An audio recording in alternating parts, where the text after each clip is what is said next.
Thanks so much for joining us here on Atlanta News First Plus. I'm Joy Lim Nakrin. I want to get right to some breaking news that we are following. O.J. Simpson has passed away at the age of 76. Of course, many of you have followed his career as a famous football player who went on to become an actor. And unfortunately, that was overshadowed by his arrest, his trial, and later acquittal for the murders of his wife and her friend. And he ended up later on being arrested in 2007 in Las Vegas and charged with armed robbery and kidnapping. He was actually convicted and sentenced to 33 years imprisonment with a minimum of 9 years without parole, and he served his sentence in Nevada until he was granted parole in 2017. But breaking just a short time ago, O.J. Simpson, the American football running back, the actor, the broadcaster, has passed away at the age of 76. He was surrounded by friends and family. The family wrote on X, on April 10th, our father, Orenthal James Sampson, succumbed to his battle with cancer. He was surrounded by his children and grandchildren. During this time of transition, his family asked that you please respect their wishes for privacy and grace. And you're looking at footage from his trial, and again, it was a controversial trial and acquittal for the murders of his former wife, Nicole Brown, and her friend, Ron Goldman, in 1994. But again, he was acquitted. But the breaking news here, O.J. Simpson has passed away, losing his battle with cancer at the age of 76. We will continue to follow all the breaking developments. Turning now to some other news that we are following at the moment right now. And this is out of Smyrna. I want to let you know about some concerns regarding the water there. So folks who live there have been saying that the water is coming out discolored. They're really concerned about, whether it's actually safe for them to drink. And last night, it was really a topic of discussion. Cobb County now says their water lines are running clear. But some people are saying that's not really the case. Atlanta News First Madeline Montgomery was in Belmont North, where she spoke with a mother who says she feels even unsafe bathing her kid. There are many things Parkinson's will try and take away over time. He is one of the most positive people that I know, and always someone that I can talk to. We've spent a lot of time together over the years with sports, and he coached my soccer team for a long time. Parkinson's is a disorder that affects the nervous system. It is progressive. What does your relationship with your daughters mean to you? Oh, everything. I mean, they're the reason I continue to fight. But some things exist despite Parkinson's. Those are the things to focus on. Studies show that if it's like a faint yellow. I also noticed when I took a shower earlier that there was a smell. Not what you want to see when you're getting your kids ready for bed. It's really scary. We have young children, and I can't bathe my kids. Dion noticed the water in her house wasn't clear Monday, and she's not alone. There's been at least 4 neighbors in our chat that mentioned that their water is also yellow.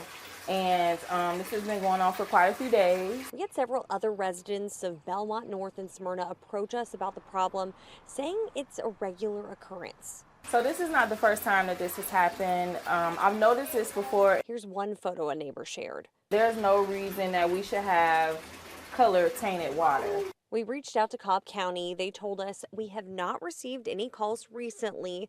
They are working with the Cobb County Marietta Water Authority to see if they can determine where the color came from, but now the lines in the area appear clear. There are no reports of breaks or leaks in the area. It's just disappointing. We pay our bills.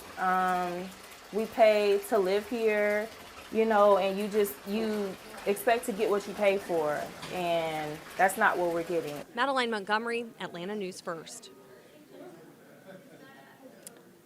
All right, turning to another concern for a lot of homeowners, forever chemicals. So the federal government is stepping in and telling multiple metro counties that they need to keep a better eye on their water. And starting very soon, counties will be required to make sure that the water flowing from your faucet is free of forever chemicals.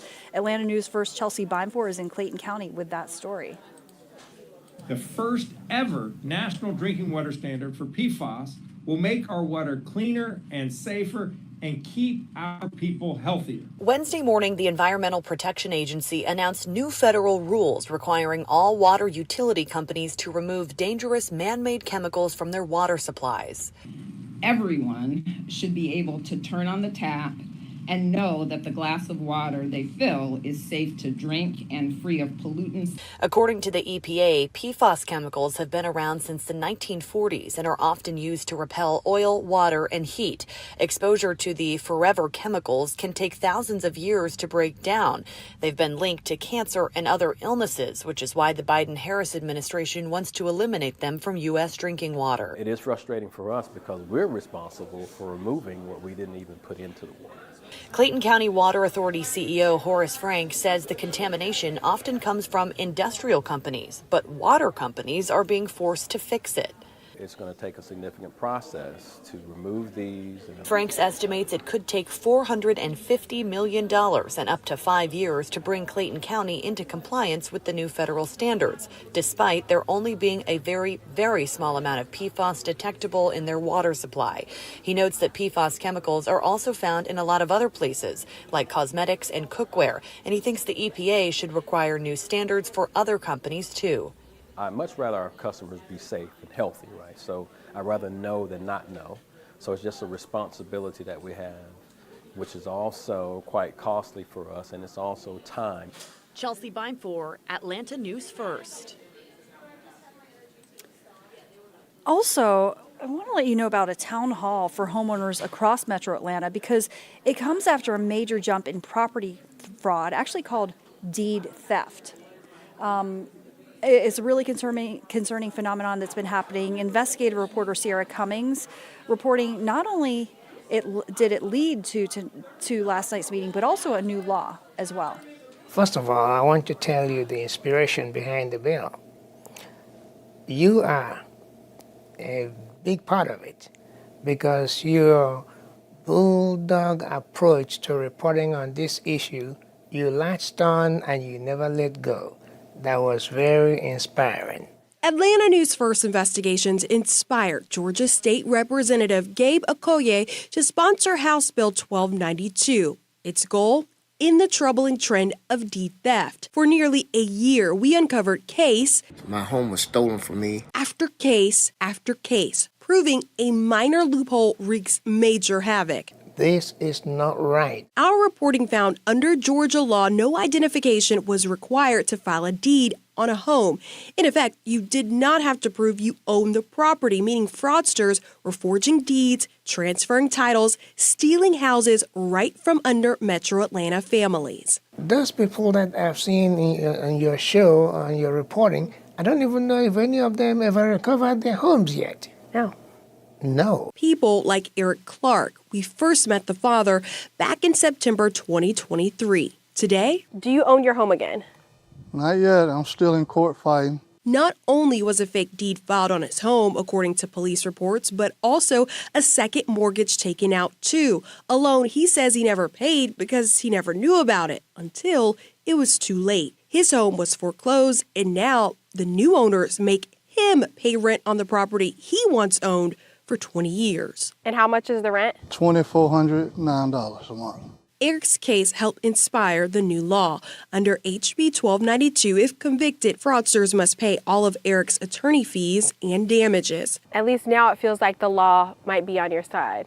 Yeah. The new legislation mandates that you prove who you are when filing a deed. Identification must be given to the clerk's office. Oversight, Douglas County Clerk Annetta Danley Stembridge wanted for years. I was very excited about it. However, the clerk argues it's only one piece in the puzzle of property fraud. You know, I can see a few holes in it. She hopes for even more safeguards beyond solely requiring IDs. So I think it would stop a lot of it. But whether it would stop all of it, you know, I doubt that. But for lawmakers like Okoye, it's a major step creating new criminal penalties and recourse for victims. people have been getting away with it, and we must stop it. And I'm so happy that we are about to do just that. And thanks to you.